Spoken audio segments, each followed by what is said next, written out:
It is another edition of Time About the Movies, and today we're taking a look at the two movies released on May 8th, 2009. And needless to say, the summer movie season did not get off to the best start last week with X-Men Origins Wolverine coming out and putting a really, really rough start to a season where, a lot of money is riding on the next 3 months worth of movies. So how do you turn the tide around? Well, J.J. Abrams might have an answer to that with this first movie we have here.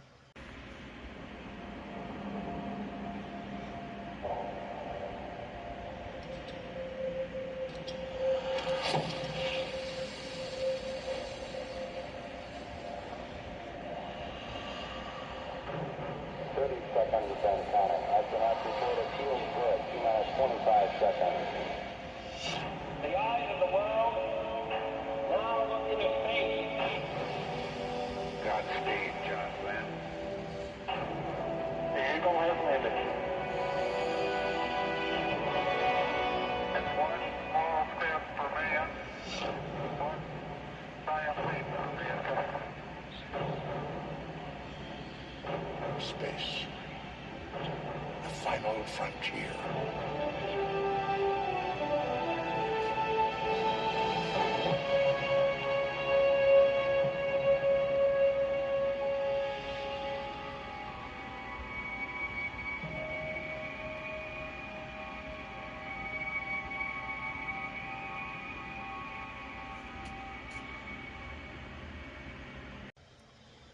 I mean, that trailer that came out in front of Cloverfield over a year and a half ago really got people more excited than they possibly could have imagined. Because what they were saying about the Star Trek movie while it was in production was not really sounded too promising. You were going to get these, mostly, it was going to reboot it with a younger cast. You had people like, Chris Pine and Zoe Saldana and Carl Urban from Pathfinders. Simon Pegg was probably the biggest name that everyone was really looking forward to, but it felt like they were starting anew, and it kind of felt similar to when Batman '89 came out, and Michael Keaton was cast as Batman, and there was this huge, backlash against him. But it's important to keep in mind that Star Trek around this time was kind of off of most people's radar. Star Trek Nemesis failed at the box office, and Enterprise only ended its run with 4 seasons, which for a Star Trek series to do that, that's not very good for them in general. And Star Trek spent much of the 2000s mostly off of people's radars. There wasn't much of the franchise anymore for a lot of people, and it would take a miracle of all miracles to bring Star Trek back to its proper place in sci-fi history. And then Batman Begins came out, which became the first major reboot, rebooting the Batman franchise after Batman and Robin, and thus the reboot trend was born. We got the James Bond reboot with Casino Royale after that, and then you had 2 big successes on that hand, and so they were becoming a trend, but no reboot proved to be more surprisingly successful and critically beloved than what J.J. Abrams did with Star Trek. I mean, this guy came into this as somebody who was a fan of Star Wars and brought his own unique vision to the world of Star Trek in general, and, essentially, the story here is that it's a reboot of the TV series, which portrays a new cast in the first of the rebooted series, following James T. Kirk, played by Chris Pine, and Spock, played by Zachary Quinto from Heroes, aboard the USS Enterprise as they combat Nero, played by Eric Bana, a Romulan from their future who threatens the United Federation of Planets. The story takes place in an alternate reality because of time travel by both Nero and the original Spock, played by Leonard Nimoy. The alternate timeline was created in an attempt to free the film and franchise from established continuity constraints while simultaneously preserving original story elements. So J.J. Abrams and his guys really put a lot of hard work to make this stand out among most reboots in general, because, they were taking stuff from the original films, but they were also trying to create their own unique vision of what the Star Trek world could be like under J.J. Abrams. And they were very confident in this. I mean, there was a whole thing where they would show this off in the months before this movie came out. There'd be like special previews all across the world. I mean, Austin, Texas got to see Star Trek a month before everybody else did. Leonard Nimoy was there at the premiere because it was supposed to be a premiere of Star Trek, a re-release of Star Trek II: The Wrath of Khan. And then Leonard Nimoy comes out as Spock, and Spock's just going like, "You're only going to show him the first 10 minutes?" Because what were they going to do? They were going to show the first 10 minutes of the Star Trek movie, and he was just like, "You going to show him the first 10 minutes? Why don't we just go ahead and show you the whole thing?" And so some people, a lucky group of people, got to see that movie before anybody else did. And then the movie came out, and lo and behold, what followed after that was pretty amazing. Because, this was a really damn good movie. This is a film that really this couldn't have been more perfect how they handled this. I mean, if there's ever been a better franchise to do a reboot with, it's Star Trek. I mean, with time travel being a major part of the franchise, you can pretty much do whatever you want to with Star Trek. Okay, almost anything, but it works because it works. It ended up becoming the second best Star Trek film after The Wrath of Khan. I mean, that's how high most people I would put this up there with. I mean, this is right up there with the best Star Trek film, Wrath of Khan, and it works because everything about it just works so well. And like with Michael Keaton and Batman, once people saw the movie, all the naysayers, all the negative people coming out against the casting in this, shut their mouths up because everybody played their parts well to a T. Chris Pine was great as Kirk. Zachary Quinto was great as Spock. Zoe Saldana was great as I just had her name. Why can't I remember her name? Uhura.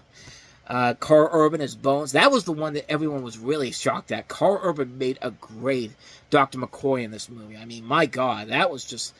Talk about pitch-perfect casting. I mean, he was... And that made people realize that, hey, Carl Urban's actually much cooler than we thought he was. I mean, yeah.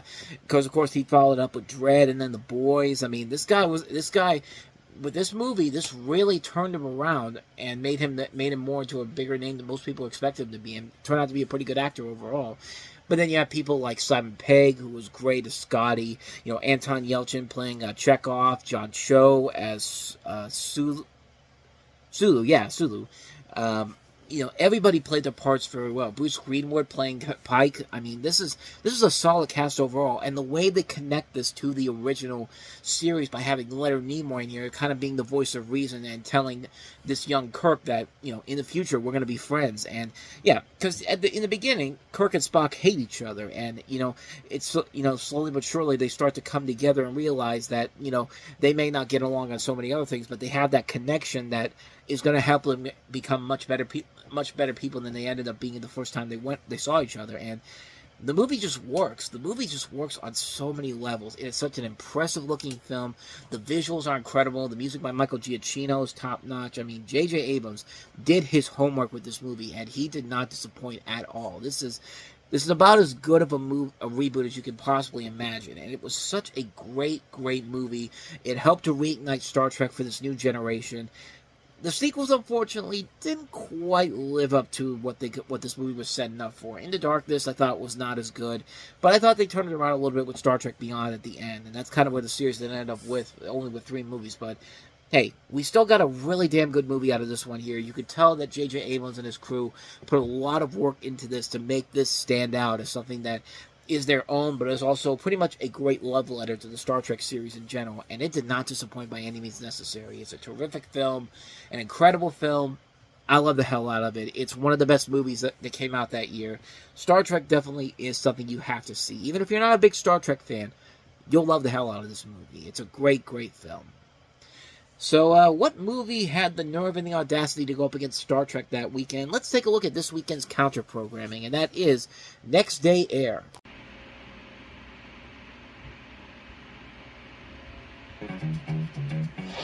Hey, what's up, ladies? Oh, my bad. I thought y'all was hookers. It's not like if we were, you could afford us anyway. If we was, we couldn't afford us. Miss Jackson wants to see you in her office right now. If I get one call about you, you are fired. You gonna fire me? Mom, don't mommy me. How many hands you think untouched these boxes for we get them? Like that. You want America steal something? How you gonna get fired with? I wish they would. I'd be on Larry King crying. This is terrible discrimination. I'm gonna need you to sign. You get anything today? Nope. You sure? Yep. What is this? Apartment 303. That's across the hall. I know this ain't what I think it is. It is, yeah. Am I dreaming? I know who we can sell it to. Bingo. Go. I'll put 150 grand in your pocket today. Man.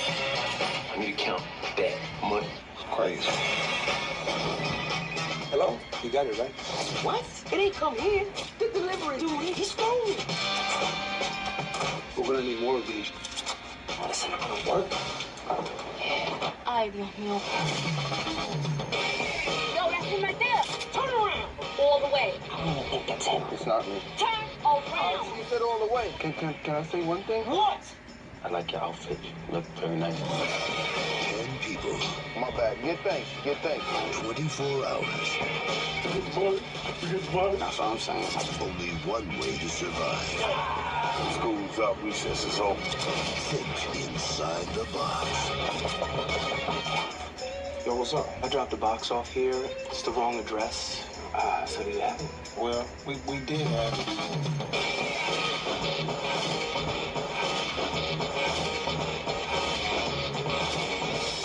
Let's go, let's go, let's go! You want one? Damn! Next day air. I'll use the same thing I said about Battle for Terror last time around. By God, it tried, because, yeah, this movie clearly was trying to be another, a knockoff of Guy Ritchie's, stuff like Rock and Roller, Guy Ritchie movies like Rock and Roller, Smoking Aces, Lock, Stock, and Two Smoking Barrels, Snatch, that type of stuff. But, yeah, it just didn't come together. Two criminals accidentally accept a package of cocaine, which they must sell before the real owner finds it missing.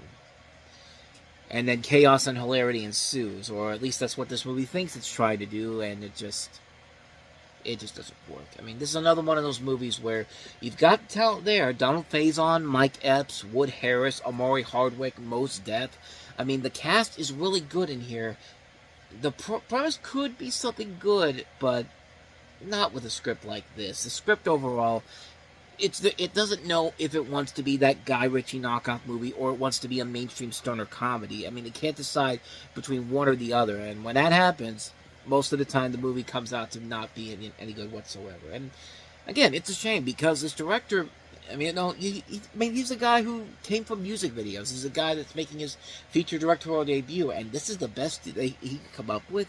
I mean, this doesn't even look like a film from this director who made music videos for Nicki Minaj, Kanye West, like all these different musicians, and it doesn't feel like he's creating a look to him that could stand out over most other films of this type in particular. That style that he has as a director that is seen in his music videos just isn't in here. This feels like a film that could have easily been directed by anybody, and you wouldn't have been able to know the difference of what kind of person that director is. Hell, I could have directed this, and even I would have been like, yeah, this looks about as bland and generic as you could possibly get, because that's what it feels like. It doesn't feel like a movie that has a unique visual style to it, or anything that creative about it at all. It just feels like it's just there, and there's just nothing about it that makes it stand out. The humor isn't really all that funny. The jokes are kind of lazy. The set pieces aren't that good in general. It's just not a very good movie. It's a film that wastes a lot of good talent on screen.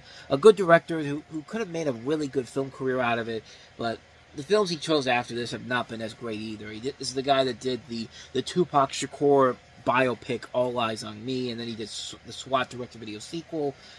Yeah, not a good track record overall. You can tell why he went back strictly to directing music videos and TV shows, because filmmaking obviously was not his repertoire, unfortunately. And Next Day Air is one of those movies that shows that, yeah, clearly was not going to work on any level, shape, or form. Even if it was trying to be like a blaxploitation ripoff, like is homage, like this movie, like some people have been saying it's a blaxploitation homage, but I mean, you can't really see it with this movie in general. So yeah, a hard skip on Next Day Air, unfortunately. So with all that said, we wrap up this edition of Time About the Movies. We'll head into the middle of the month of May.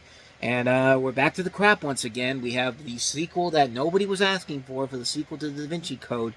Tom Hanks returning in Angels and Demons, once again directed by Ron Howard, because the Da Vinci Code was such a big success the first time around. And so we're going to do this again and somehow make it even worse than the last film was. But we also have Jennifer Aniston and Steve Zahn in the indie comedy Management, and Ryan Johnson with his follow-up to Brick, The Brothers Bloom. So there will be at least one good movie on this show coming up next time around, so take that for what you will. We'll take a look at those 3 movies tomorrow on the show, so definitely be on the lookout for that.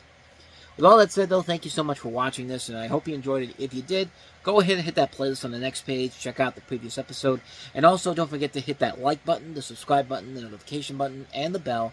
That's how you get updates on when videos come out, and we do post new videos here every day. So, with all that said, I am off. I'll see you guys next time, and until then, as always, take care.